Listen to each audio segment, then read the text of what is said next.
California MBA DE&I podcast. I'm Dr. Stacy Wayman, Manager of Client Digital Experience at National Mortgage Insurance, and also your podcast host. Thank you all for joining us today. At National MI, we're dedicated to making a positive impact in the communities where we live and work. We bring innovative mortgage insurance solutions to the market, helping more people have access to sustainable homeownership and preserve their American dream. A big thank you to our sponsor, PCV Mercor, one of the nation's leading valuation management companies for residential and commercial valuations. We appreciate your continued support and sponsorship. With me today is Tai Christensen, president and co-founder of Arrive Home. And I couldn't be more excited to have you here today, Tai, because this topic is something that I think probably both of us are ready to go on, like grab some t-shirts, go on a world tour, go around all the major cities in this country and try to get the word out. But why don't we start with you telling us a bit about who you are and about Arrive Home? Yeah, well, first I want to say thank you for having me today. I love the podcast. Obviously, I was the host last year, really passionate about the California MBA, and I think you're doing a great job. So thank you for inviting me on the show, and I'm happy to be here. For those of your guests who don't know who I am, my name is Tai Christensen. I am the president and co-founder of Arrive Home. Arrive Home is a national down payment assistance provider and affordable housing program, and we specialize on lending to low to moderate income marginalized community members. So that doesn't necessarily mean you have to be a first-time home buyer to use our program, but anyone who finds themselves in that low to moderate income range that needs a little bit of assistance saving for their down payment, Arrive Home is your program. Sounds like a perfect place to start. Well, so I know that this is something that you and I have talked about a bit offline, but it just seems like there is so much information out there right now with, research and studies and data and videos and educators out there in and about our industry talking about how it's not a good idea to jump into home ownership or to go into home ownership. And we're starting to see trends where the younger generations who should be looking for that next level of financial security and stability are opting out. What do you think about that? Yeah, so it's interesting. I've been in the industry for a little over 20 years. I started in 2003. So for your younger generation listeners, I'm officially a dinosaur at this point in time. Started my career as a loan processor, and I was in contract loan processing for several years. And then when the crash of '08 happened, I was in loss mitigation for almost 10 years before I came back into retail. When I got into retail, I really took a specialty in affordable housing. Housing has always been a passion of mine. I am a 3-generation homeowner. Home ownership goes all the way back to my great-great-great-grandfather. And when he died at the age of 62, he had 50 acres of land and he left a home for each one of his 8 children. So he passed away in 1902. Now, this is a man that was born enslaved and that was picking cotton in the fields by the age of 9. And he saw land as a way to make money, not just for himself, but for future generations. And so here we are, 3 generations later, I'm still reaping the benefit of those decisions that he made well over 100 years ago. And I think that's kind of the lack of understanding that our younger generations lack, is that home ownership is a long-term investment. Yes. I know for a while that people were flipping homes and buying homes, and Fannie and Freddie were selling homes for $1. People were buying them, flipping them, using them as rental properties, and using that equity to build and buy bigger homes. But typically, that's not the way the market has run. Everybody has understood for many generations that this is a long-term investment. This is what's called a rooted investment, right? You purchase it and you let it grow roots. It's more similar to 401ks, long-term investments where you do not expect to see the return as quickly as you purchase it, right? And so I think that message is getting lost on a lot of our younger millennials, some older millennials as well. You really need to keep that in the back of your head. Not saying that you can't buy a starter home to start with. No one is saying you have to end up 50 years later in the first property you buy. But thanks to Pinterest and TikTok and Instagram wives, everybody aesthetically appears to be living in their dream home. And so you've got a whole age demographic here, older millennials, younger millennials, and older Gen Zers that are saying, well, I can't afford to live like that. I might as well just rent. It's essentially the same, but really it's not. You have to take into consideration that this is a long-term investment that you are going to be able to pull dividends from later down the line. And whether those dividends are doing a cash out refinance to send your child to school, or choosing to add on to your home to add to the asset of your property, or choosing to sell your home later in life and being able to transition to maybe a smaller condo that you're able to buy for cash. You've got to kind of keep that in the back of your mind and realize that you might not see a return immediately, but as it is a long-term investment, those dividends will pay yields farther in the future. Prior to us hopping on here together, Stacey, I did pull some numbers so we could kind of just compare where the age demographics are as far as home ownership rates are concerned. And so we're going off the information from 2022, which is the latest census data that has been put forward. We haven't received this new tranche of data through 2024, obviously. But as of the end of 2022, the silent generation was holding strong at 77% home ownership rate. Then you got the baby boomers next, 78% home ownership rate in the baby boomer age demographic. Gen X is 70%. And then you get to the millennial generation is at a 52% home ownership rate. Now, obviously, there are things that factor into this, right? The cost of housing has rapidly increased in a lot of the country, but there's also areas in the country where the market is starting to cool down a bit. Florida, Texas, you can find some great properties there and pick them up for what is considered to be cheap, right? I mean, it's all relative, right? But you can find deals in some states right now where you can really get into a really great home because the property values are cooling in those areas. And so just based on the fact that we've got baby boomers at 78%, millennials at 52%, we have some work to do to catch up. And the scary thing to consider is once the boomers age out, and the silent generations age out, where are those home sales going to go? And the one place we don't want to see them going is to large real estate groups that are just going to create more communities of renters and more transient neighborhoods. We want to get back to an America that has really rooted community where you know your neighbors, you're proud of your home, you upkeep your property. And by, the baby boomers and silent generations getting older and selling their homes, a lot of them are selling to, some of these larger conglomerates. And it's really changing the landscape of neighborhoods. So we need millennials to get into the race and really start getting passionate again about home ownership as a long-term investment. You have to remember home ownership is the #1 vehicle for the majority of Americans to make their wealth. There is something like 1.5% of people who have $1 million or more don't own a home. So there is a correlation there that we need to get that message across that this is a good investment for you and it's a long-term investment. Yeah, it seems interesting that where the stark difference happens, for the millennial drop off. Oh, yeah. And you think about what those young people maybe experienced almost from the outside looking in back in 2008, 2009, when things were really, really tough. They probably saw their parents or grandparents really struggling, and it may have even, like a long-term back of their mind little nugget that's sort of eating away at their confidence of being a homeowner. Certainly pricing and where the market's gone is a big difference.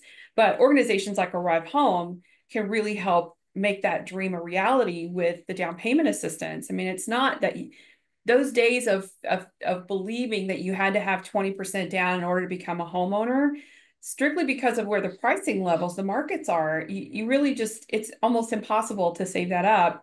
But you could become a homeowner much faster if you leverage things, opportunities and resources like Arrive Home or even mortgage insurance to help you get there and get into a home faster.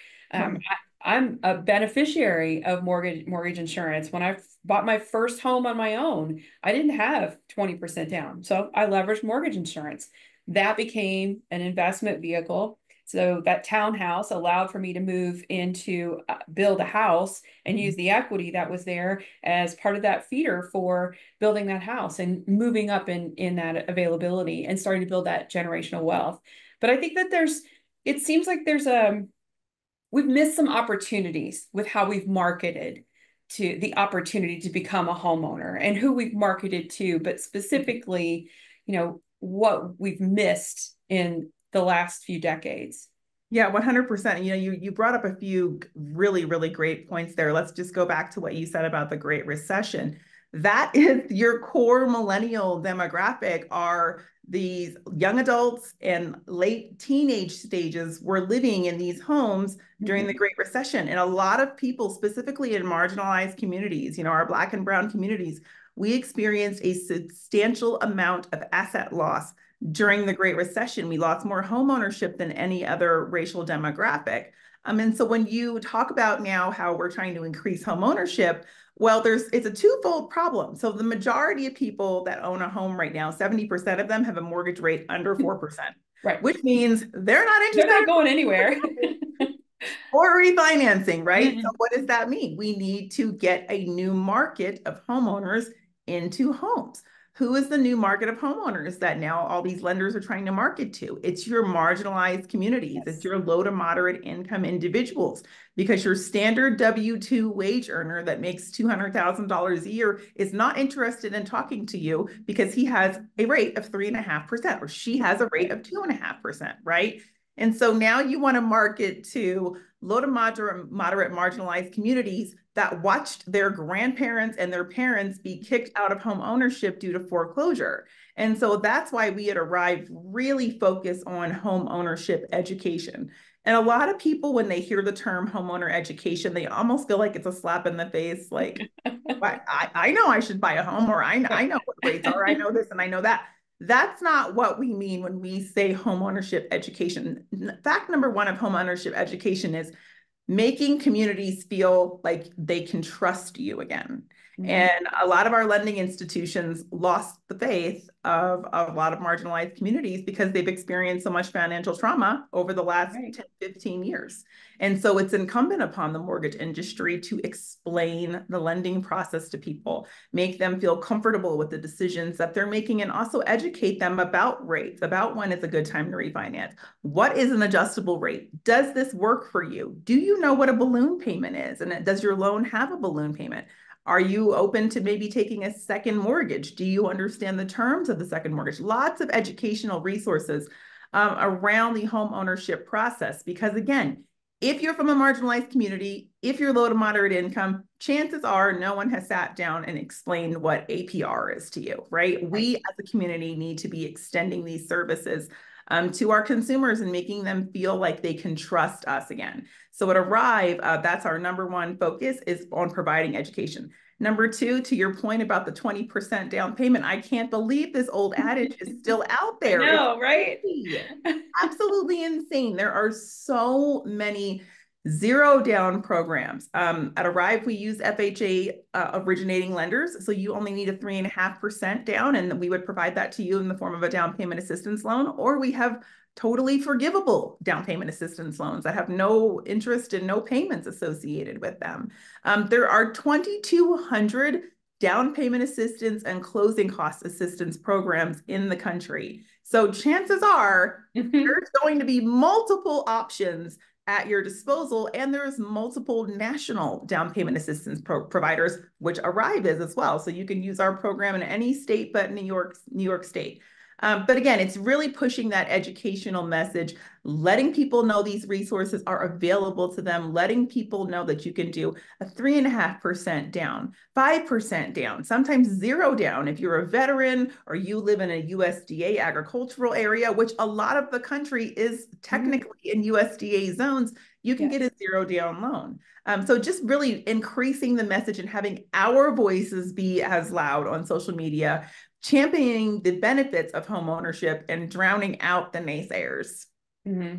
Yeah, it's a lot of work, but it is all of us coming together as a singular voice to say, this is what's possible and here are what your options are. It's really, like you said, educating the folks that come to you, but that in a broader aspect, I love to see when loan officers are doing seminars in a community. Maybe they're partnering with an appraiser and a title insurance provider, maybe even a closing attorney if you're in an attorney closing state, or And in home inspection provider, wow, the things you can learn about just being in the room with those folks, those professionals that are all a part of our process, but certainly being able to educate the masses in your local communities to get the word out and to let people know that renting is not necessarily a better option than buying, especially when you consider what folks have been going through in the last few years as their rents are increasingly going up and up and up.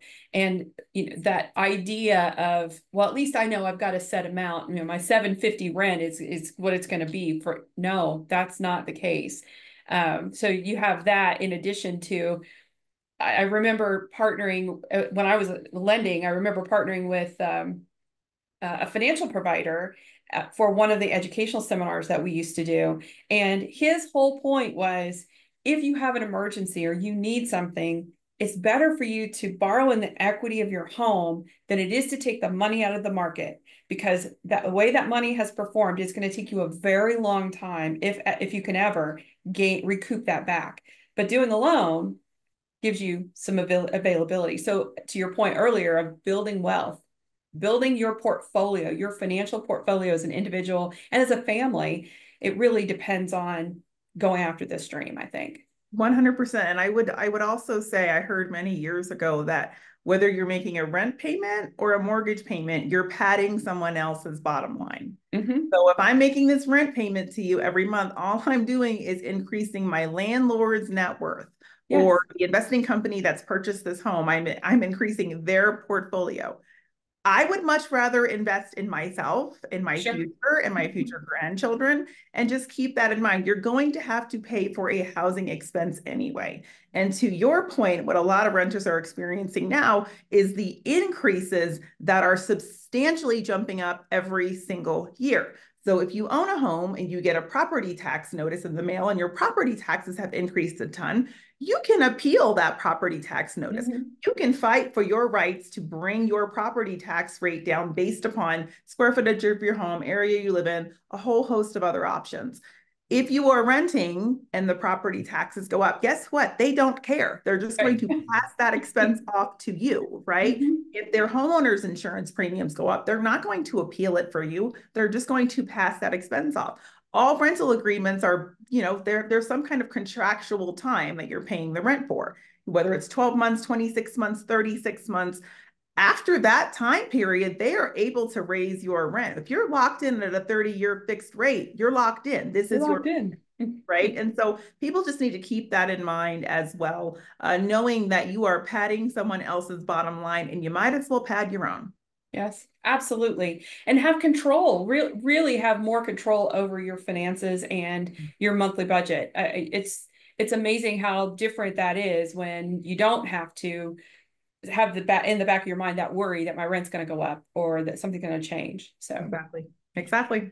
So in closing, what would you say is the first step that someone should do who's watching this podcast right now? We know it's folks in our industry. So what's the first thing that you think that they should look to do?